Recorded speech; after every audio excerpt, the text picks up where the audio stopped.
Welcome back, everyone, to Heroes and Brews with Nerdy Dudes. Today, we are doing a Beeroes Quick Question to, trick our minds and give each other nice questions to evaluate and think on the spot of during this time. I love this segment because it makes me think, and I have to think quick so people don't sit there and pause for too long and say, what the hell are they going to talk about, or what are they going to answer with? But yeah, we always come up with good questions for each other. They're very smart. They're critical, in a sense. We try to be. Yeah, we try to be. So who's going first in this round? Let's see, man. I'm going to let you go first. You'll let me go first. You go first. All right, Kev. If you had to get rid of one of these brewing companies, Yards or Workhorse, which would you choose and why? Oh my gosh. Come on, what are you doing to me? Okay. So this is really difficult. There is a right answer to this question. I hope there is a right answer, especially so it's tough, man. I mean, Yards, Yards, which I thought is our beer of the week. So it's like, what are you doing to me right now? So Yards, which I actually thought was my first craft beer. Actually, my first craft beer technically was Sierra Nevada Pale Ale. I knew you were going to say that. Which I just thought about. Well, we had a conversation about this in the past. I know, and I'm like, and it's mine too. Unfortunately, it's mine too. That's right. Actually, no, it's not. No. Victory, their Hell's Lager was my first. Really? I believe, yes. Okay. So go. Yeah, Sierra Nevada Pale Ale is my. I always thought Yards Brawler was my first craft beer, so that's why I'm like, do I choose them? I don't. So Yards, there's so much that I love about Yards. I love so many styles of their beer. But at the same time, Workhorse, I feel as if, Ty, you and I have kind of, in a way, oddly enough, grown up with their brewing company. Yes. We've kind of been with them since the beginning. We have had Dan Hirschberg on our podcast. The day one-ish going on. Yeah, fantastic interview we had with Dan. Great love beer. Workhorse's beer. Great locations. Beer. Yes. There's just something about Workhorse that I think that I gravitate towards a little bit more. And it's not discrediting Yards at all, because I love everything Yards has to offer. Their Pale Ale was my beer of choice for my wedding. For now? Yeah, forever? forever. But I think I would have to go with Workhorse just because we've kind of felt like a part of it in some weird way, even though they might not even realize that. But like, you and I have kind of felt like a part of Workhorse from the beginning of our podcast until then. But the thing is, you showed me when they first started Instagram, before they even were established. And you're like, Ty, Workhorse Brewing Company, King of Prussia, coming soon, follow. And I said, yes. And then they had their, their start date. And I'm like, let's do a video. If you go on YouTube, Heroes and Brews with Nerdy Dudes, we have vlog. Heroes Vlog number 2. It's at Workhorse Brewing Company's grand opening. And the beers did not disappoint. The food was delicious. They had a bunch of food trucks. They still do that. And the way they run their company right now and always is brilliant. Dan, hats off to you. And Dan's such a great guy. Workhorse, I would have to stick with Workhorse just because I just believe in what they're doing. I believe in the beer that they're making, and I believe in their message behind craft beer and what they're trying to present. So Workhorse, and that really hurts me a lot because I love Yards. Drink so much. Yards IPA, it's beer of the week. But drink Yards IPA because it's the beer of the week. And I love Yards. I love everything about Yards. I love Yards. I love your beer. So thank you for creating that delicious beer that you brew as well. So yeah. Thanks, Ty, for that awesome question. That was fantastic. So Ty, you ready? Yep. So, Ty, why at age 29 has your love for superheroes never died? Because it's a nice escape. If you think about the superhero realm, whether you're a kid, whether you're a teenager, whether you're an adult, everyone wants to be a hero. Besides the people that, maybe serial killers, murderers, robbers, they don't want to be heroes. But No, most people they don't. want to be heroes. And who wouldn't want super speed, super power? Who doesn't want to fly? Like, if I had powers, I would use that for good. Like, there's a lot of shit in the world right now. And if I had powers, I would use them to try and make things right. And that's what's relieving about the superhero genre. Whether it's on the big screen, whether it's on TV, whether it's in the comics, it's just an escape. An escape where you're like, this could create the world that I want to live in. The world that we deserve, in a sense, Because we have these people, whether they're aliens, whether they're vigilantes, whether they're superpowered beings that were created within our world, they're trying to make what's right for us. And again, that's what we deserve. We deserve the perfect world to live in and enjoy without worries of, our kids going to school and have to worry about people shooting it up. We shouldn't have to worry about people attacking our nations. We shouldn't have to worry about, a virus that's halting us in every sense of the way. And with superheroes and with these geniuses that are in the comics, we wouldn't have to worry about this. So that's what I still love about the superhero genre. The escape, the way it makes me think about how life would be so awesome. Even though there would be supervillains, there would be casualties, but it would still be so cool to read in the news and say, Green Arrow stopped this, Superman stopped that, Batman stopped this. Like, that's cool. And it's exciting, and it keeps life interesting. Regardless Yeah, of things might, turn for the worse for some people, but it still makes life interesting. I love it, dude. I love that answer. I mean, it's that classic tale of good versus evil, and I think it's it's that story of good versus evil, but told in such a exaggerated, fantastical way. Yes. And I think at the end of the day, like you and I are, and a lot of people who read comics are suckers for like that good that triumphs over evil, and Yes. a sense of hope, a sense of a light at the end of the tunnel.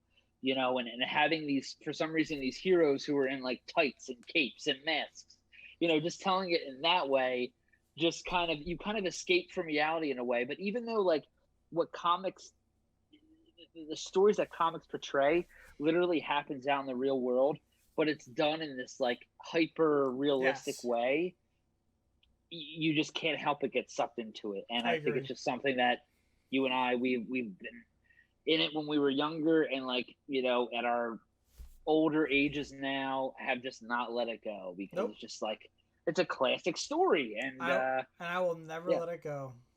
nah, me neither, man, me neither. Your turn, my Kev, friend. question 2. If you could direct a superhero film of your choosing, what would it be and why? Okay, wow, it's a really good question. Oh my gosh. I think I would love to direct. I think I would love to direct a Nightwing story. And the reason being is because I've always enjoyed the relationship between Bruce and Dick Grayson. It's his father son relationship where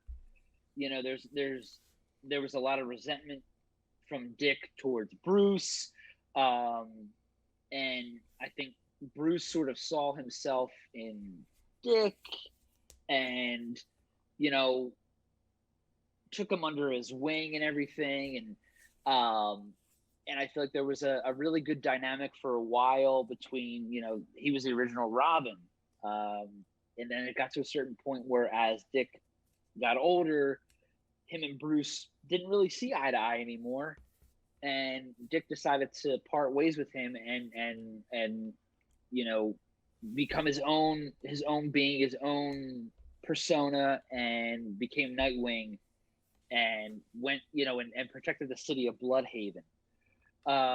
I just think I just really love the relationship between those two, and I feel like there would be a lot to tell. I mean, Nightwing is one of my favorite characters in comics.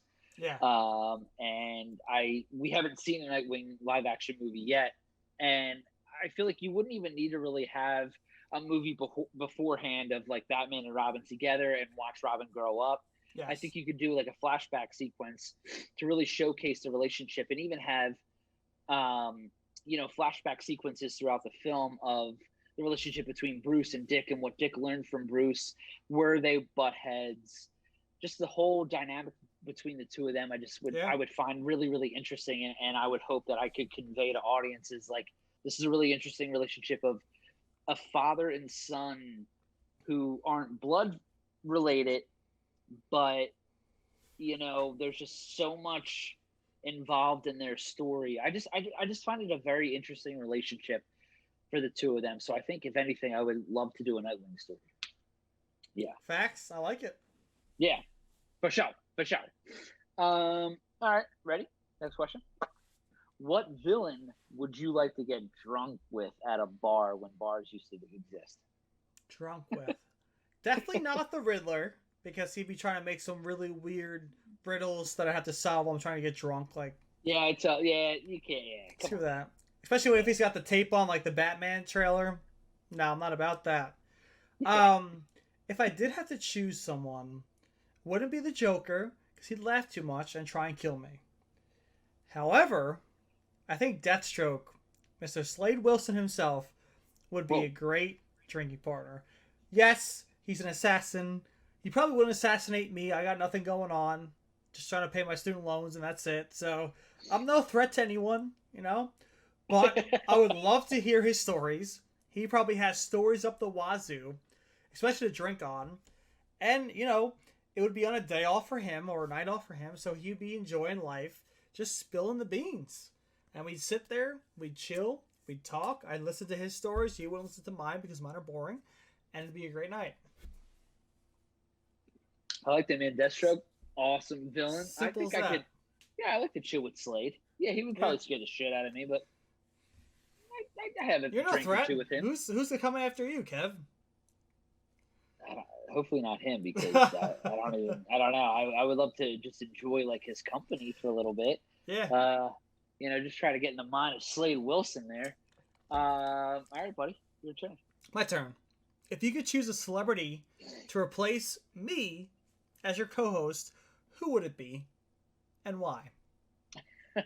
Celebrity to replace you. I don't want to replace you.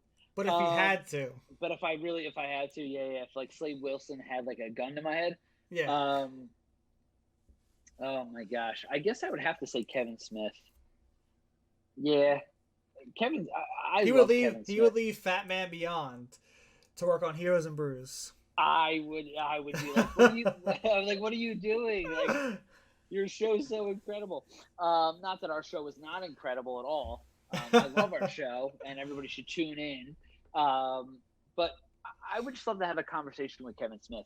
Kevin Smith is such a passionate individual, and I would love to have an hour or more just to talk with him. Yeah. I feel like Kevin Smith,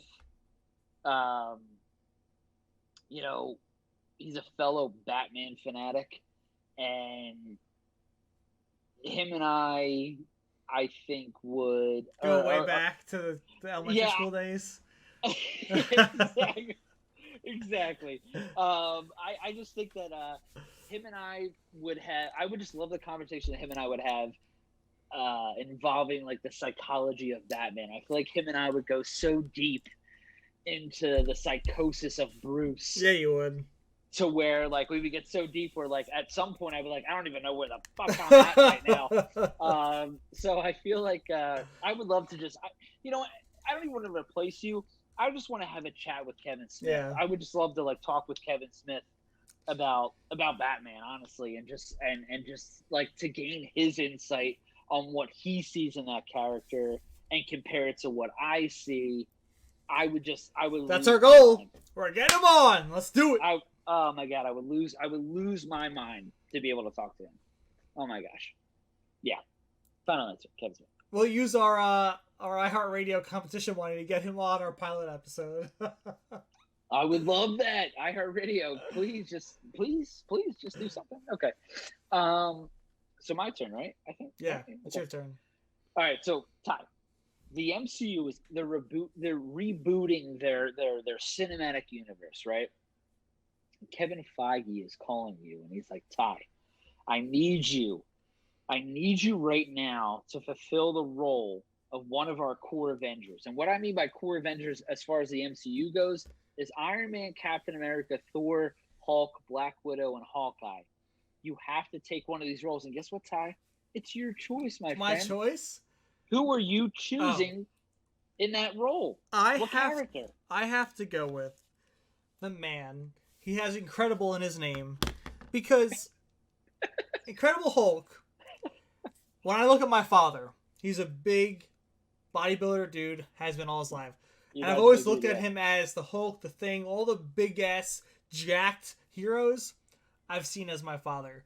And I think it would be cool to play the Incredible Hulk, especially if you played the Avengers video game. You get to upgrade him to not only hold one person in his hand, not only just two-person, you can smack them together with someone in between and make a freaking Hulk sandwich. And that is why I want to be the Hulk, because he's, unorthodox. He's just angry and just letting out that rage. And for me, most of my life, especially when I was younger, in high school and middle school, I kept everything inside. And that rage builds and you get mad, right? And the Hulk is the example of unleashing that rage and that anger. And that is why I would be the Incredible Hulk. I love the Hulk. That's Mr. Bruce Banner himself. Too. Is it? Yeah, well, I think my dad was the same way. My dad was like he did like bodybuilding competitions, and my dad's all about fitness and stuff like that. So I feel like, that's sort of why he gravitated towards the Hulk because of his persona. You know what I mean? So that's a good choice, man. I love the Hulk. All right, love the Hulk. Last question for you: if you could collaborate with any brewing company to make a Heroes and Brews themed beer, what brewing company would you choose, and what would you name our collab beer? Okay. Wow. There's so many. But if I were to, if it was strictly Heroes and Brews related, it would have to be Victory Brewing Company. Yeah. I don't see any other brewing company that would fulfill like what you and I like. Our personalities, what we're doing with this channel, Victory Brewing Company in Downingtown, Pennsylvania. Because how many times did we go there when we first started? That's what I mean. Like every Friday. There's so much history with you and I, like at Victory, and Victory was our first beer. Vital IPA was the first beer we ever had on this podcast, on this YouTube channel. Victory just seems like the home for Heroes and Brews. Yeah. If they were to ever create a beer, our home base for us. So Victory Brewing Company, final answer. And what would be the name? Yeah. Would it be the Beero Monkey? I think if it was your choice, yes, it would definitely be some kind of monkey. A monkey with like a cape and stuff like that. If I had any say, it would be some sort of IPA, some sort of like H&B, IPA, something like that. But maybe you have the monkey still as the mascot, because they haven't had the monkey incorporated with an IPA. So if you had like Super Monkey IPA, from Victory Brewing Company. And it's an IPA. It's not like a Belgian style beer, but it's the monkey, and he's got a cape, and he's protecting the world from H&B logo in the middle. Yeah, just protecting the world from really crappy domestic beer out there, and spreading craft. I don't know where I'm going with this whole thing, but yeah, Super Monkey IPA, Victory Brewing Company. Love it. Well, yeah, that's what I would want to do. All right, feed me my last question, Kev. All right. So, Ty, I think I know, and I feel like the Heroes and Brews world Heroes and Brews world know that you're a big Green Arrow guy, huge Green Arrow fan. So the Green Arrow movie, it's coming out, dude. And guess what? They need you to choose. There you go, freaking Stephen Amell right there in Funko Pop form. So the production company behind Green Arrow, the movie, they need you to choose what artist or band is going to create the theme song for the Green Arrow film. Who are you choosing and why? So, my first instinct would be, Good Charlotte, but I love them. My favorite band. I have all their albums, physical copies. I love them to death, but they can't hit the range of what my boys at I Prevail can do. Because I've become recently a big fan of them. I started listening to, punk pop kind of stuff because of you when you showed me a Day to Remember. And ever since then, it's just been a ride. And I found I Prevail through Pandora. And the ranges they hit are phenomenal. And I think they can hit all different tones for a film that would be a superhero film for Green Arrow. Well, hero film because he's not a super, he's a hero. But I think they would be perfect. They hit that hardcore metal stuff. They can do like that light pop. They got, very soothing hits too. So I think they can hit all the ranges that we need for a film. So final answer, I Prevail. I Prevail. Okay, I love I Prevail. I saw them live recently a few months ago. Yeah. Back when concerts were like allowed to happen. It was like, yeah. It was and they were sick live, dude. They really were. Yeah. They were an awesome live band. So I Prevail. I agree with you on that. Thanks. Good choice. Good choice. Choice. Thank you all for watching. It's been a pleasure. Answer our questions that we asked each other in the comments below because we want to know your responses.